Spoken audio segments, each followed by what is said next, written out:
what it did when I joined DBS was basically bought me an extra year. So in terms of, I would use the time that you have at uni to, because you don't have like, I suppose, you know, to some extent financial constraints of like what you will need to think about once you leave uni. So, you know, you can stay out late, you can like just like, you know, spend more time than you will after you leave. So that year whilst I was at DBS, I did join 1020 Radio, got a residency there, played every Friday at the Gallimalfrey, and yeah, did the residency there. After getting the 1020 residency, got the Nudes residency afterwards, and what that did was connect me into the local Bristol community. I will stress as well that the community thing is such an important thing to be building from like early on. Feel like building community is like almost like an more inclusive way of just saying that you're like building a fan base. But, you know, initially it can just be like your group of mates that you listen to tunes with and have a blend with in your lounge, or, you know, you start running parties, and if it's like 20 cap, you know, it might be half mates and not like half of their mates, but you're already building community there and connecting with other music heads in the city is something that will, you know, is like a rewarding part of it, really. And it's kind of I would say like the main thing out of it is to be able to share this experience with other people. Whilst I was doing all of that, the other sort of thing I was doing was getting like mixes, trying to get mixes on other radio stations and sets outside of Bristol. So I organised my SoundCloud, and I think that was also another key thing of, I can show you example, but yeah, organising these playlists at the top, and, you know, obviously now it's filled with stuff on, you know, publications and whatever, but before I had all of this, I basically did mixes, made mixes not for anything, and I would give them a title, give them, attach an artwork to it, just like finding a picture on Pinterest, and what that does is you are showing that you've put some like artistic intent behind what you're trying to show, because with your SoundCloud as well, if you're sending mixes to pitch for sets, it is going to act as your business cards. So the more that you show that you have thought about, the more like holistic approach to your mixes, and it's not, you know, it might start off as just like an amalgamation of tracks that you like, but by building a bit of a story behind it, and yeah, it's just this like artistic intention, which I would like to stress, because it's something that I'm working on now still with like my productions and my mixes. But when you have, you know, as a DJ, you're an artist as well. Like, you want to be able to think about what it is you want to say, or what it is you want to portray or convey, and exercising that from the very beginning, I think, is good practice. Whilst I was doing all of that stuff, I also started a night called Better Days, and again, like, that was been a great way to build community and build a community around you, but then also by booking other DJs, increasing your network naturally, and increasing network with locals by like hitting them up because you're going to book them for the sets, and also connecting with established DJs and artists as well.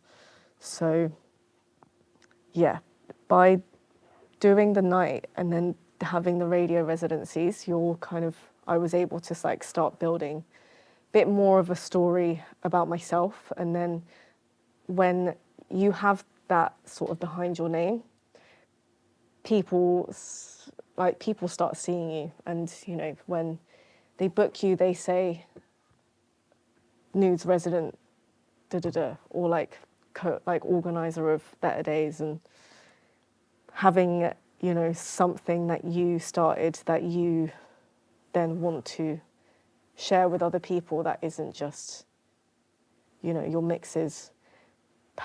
Those things put me in a better stead to kind of pitch for sets as well. By that time, I was gigging regularly in Bristol and starting to play in other cities. So that was all happening whilst I was studying at DBS, and was very much like in my infancy of production. So that side of things, I was just like working away in my room with that. But then with my DJing side, I used that year to engage with the local Bristol community. Because, yeah, as a student, I was only engaged with like the student side of doing student parties and stuff. So by, yeah, going to Nudes and like meeting the other, you know, producers and the hosts and those that organize it, and by naturally meeting more people, and then they would like invite you to their nights, and then they would start, you know, they would catch on to what you're doing, and then those people then start inviting you to play at their things, or they start inviting you to put a track out on their label, which is in effect what happened after I left DBS. So that year was spent engaging and networking, building friendships, and by the end I was comfortably beginning to start putting together semi-good tracks. Not really for anything, but I was starting to build a bank of demos, like creating a little playlist on SoundCloud, and again, like putting like artwork to it and like attaching, you know, just doing that on your own accord was again showing like initiative to people when you were showing those demos to others, like label heads, etc. As I was saying earlier, with when I supported Hammer at Lakota, the conversation was kind of ongoing since then. And then by the time I finished DBS, I'd obviously was comfortably writing tunes, and I was sending them that music prior to kind of meeting them in person and getting signed. So yeah, the production was a pretty key thing in kind of getting that conversation going. Like, I don't think I would have gotten signed if I didn't use that year in DBS to, you know, really work on my production skills. With how things like panned out after, I would say like I did get like weirdly, I don't know, lucky in a sense that with COVID hitting, obviously it was pretty rubbish time, but you know, I spent that time working on getting better at music, spending time getting better at production. And yeah, by the time COVID had ended, I had a few tracks out, and everyone was like wanting to party, and like people were putting on events like left, right, and centre. So yeah, I was getting booked quite nicely post-COVID. Obviously that's died down now, that people are consuming nights a bit differently since that like post-COVID thing.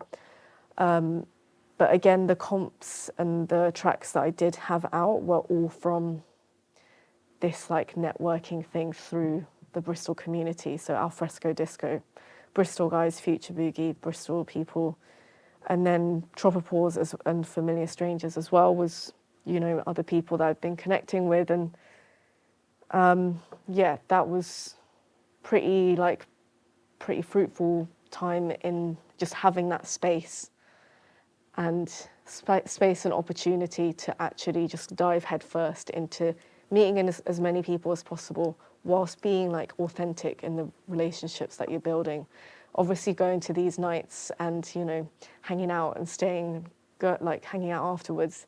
You're going to these nights because you like their music and you respect them, and you build relationships with them. Obviously people start seeing past you if you're just solely wanting to get the thing out of them, and then that's it. You know, you want to genuinely build these connections, go on nights out with them, go to the pub with them, just like having a nice time. Because again, like music is just like, for me, connecting with other people and enjoying it together.